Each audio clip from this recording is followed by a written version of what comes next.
بەناوی خوای بەخشندەی میهرەبان خەڵکی هەرێمی کوردستان بۆ دواساتەکانی پێش دەنگدان بەبیرتان دێنمەوە.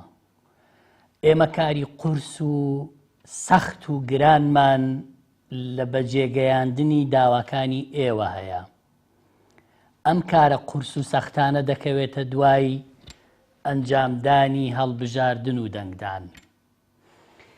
گەنجانی خۆشەویست، بێکارە مەحرومە دەرچووەکانی زانکۆ، خاوەن بڕوانامە باڵا دانەمەزراوەکان، گرێ بەستە بە هەمیشەیی نەکراوەکان، سێ یەکەمە دانەمەزراوەکان، ئەی خانە نشینە مەحرومەکان لە موچەیەکی شایستە دوای تەمەنێک لە خزمەتکردن، ئەی کەس و کاری سەربەرزی شەهیدان و ئەنفال و زیندانیانی سیاسی، ئەوانەی لە تۆڕی کۆمەڵایەتی چەندین ساڵە هاوکاریەکەیان بڕیون لە بێ هاوسەر و لە بێ باوک و لە نەخۆشی درێژخایەن، مامۆستایان و فەرمانبەران، ئەی ئەوانەی کە پلە بەرزکردنەوەتان چەندین ساڵە بە نایاسایی ڕاگیراوە، موچە خۆرانی هەرێم کە بە تەوتین دەبێ ڕزگارتان کەین لە دواخستن و پاشەکەوت و پێنەدانی موچە. مامۆستایانی ئاینی بەڕێز،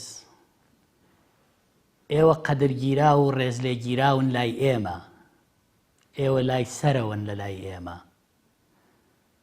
ئێوە هێشتا دەسەڵاتێکی گەندەڵ دەیەوێ بەکارتان بێنێ بۆ کۆکردنەوەی دەنگی مەزلوم و مەحرومەکانی ئەم وڵاتە. دەبێ ئێوە ڕازی نەبن، وەکو چۆن ئێوە پشتیوانی خەڵکی دەستپاک و ئەمین و ڕازگۆ ئەکەن، پشتیوانمان بن با گۆڕانکاری گەورە بکەین دوای 32 ساڵ.